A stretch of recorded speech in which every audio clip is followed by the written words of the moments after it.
Le dossier Vinicius continue d'agiter l'Espagne et le Real Madrid. D'ailleurs, le ton est même monté entre le joueur et son président. Restez branchés, on vous explique tout ça dans un instant.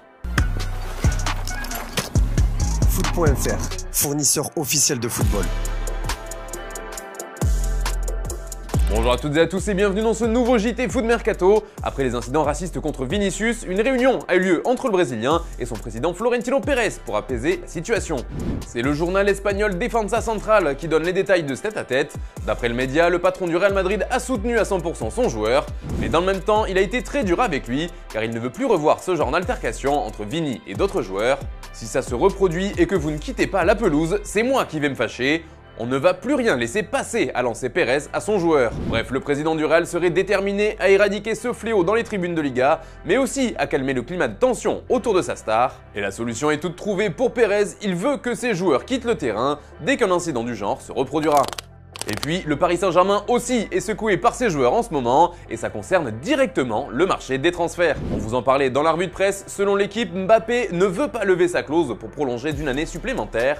Il se retrouverait donc libre à l'été 2024, un coup dur pour Paris, qui organise son mercato et son avenir autour du génie français. Cela met donc une certaine pression sur le board parisien pour cet été, car pour garder Kylian Mbappé, il vaudrait mieux ne pas se louper. On le sait, le français ne serait pas contre un départ de Neymar et c'est la tendance actuelle. Comme on vous l'expliquait sur Foot Mercato, le Brésilien n'est plus fermé à l'idée de quitter le PSG. Plusieurs équipes ont été évoquées, le Barça d'abord, qui est la volonté du joueur, mais qui a recalé ce dernier car les finances du club rendent impossible une telle transaction. Ce sont ensuite deux grosses écuries anglaises, Chelsea qui rêve de le faire venir depuis plusieurs mercatos et Manchester United qui garde un œil sur le Brésilien, comme on vous l'expliquait en exclu sur FM depuis plusieurs semaines.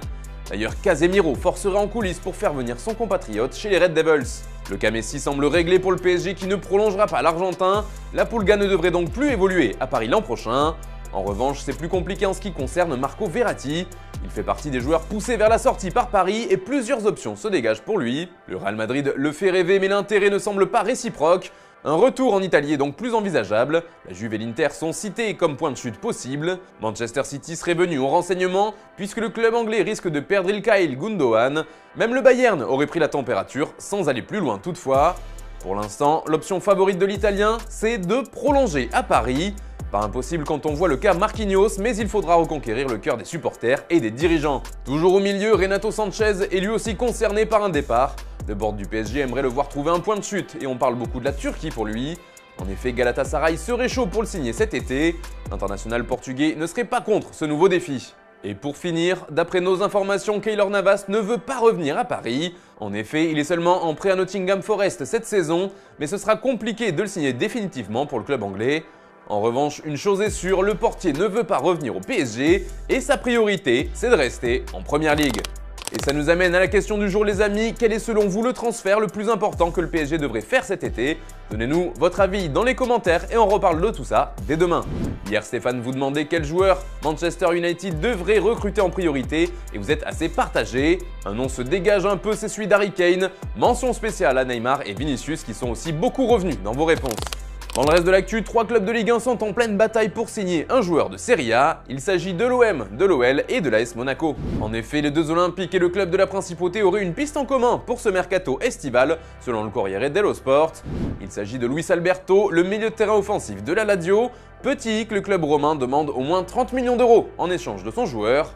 Reste à savoir si un des clubs français réussira à tirer son épingle du jeu. D'ailleurs, l'OM relance une autre piste sur le marché des transferts, c'est Sardar Azmoun. Il avait failli débarquer à Marseille cet hiver, mais au dernier moment, l'opération avait capoté. Il était resté au Bayer Leverkusen. Mais l'OM s'intéresserait toujours à lui et d'après Sport Bild, le club français va revenir à la charge cet été. Son prix serait d'environ 10 millions d'euros. Et puis, c'est officiel, Everton a prolongé Abdoulaye Doucouré. L'ancien joueur de Rennes a trouvé un accord avec les Toffees pour activer son option de prolongation présente dans son contrat. Il est désormais lié au club anglais jusqu'en 2024. En revanche, c'est fini pour James McArthur et Crystal Palace. Après 9 saisons chez les Eagles, l'Écossais fera ses adieux au club londonien à l'issue de la saison. Même chose pour Jordi Alba qui a fait ses adieux au FC Barcelone. Pour rappel, le latéral gauche évolue sous les couleurs blaugrana depuis 2012 et aura porté le maillot barcelonais à plus de 450 reprises. Allez les gars, on termine avec l'image du jour, ça se passe en Espagne avec le FC Séville et Ivan Rakitic qui est devenu le joueur étranger le plus capé de l'histoire du club. Il dépasse Frédéric Kanouté qui lui a d'ailleurs remis un maillot pour célébrer ce record. Je vous laisse découvrir ça, bonne soirée et à demain.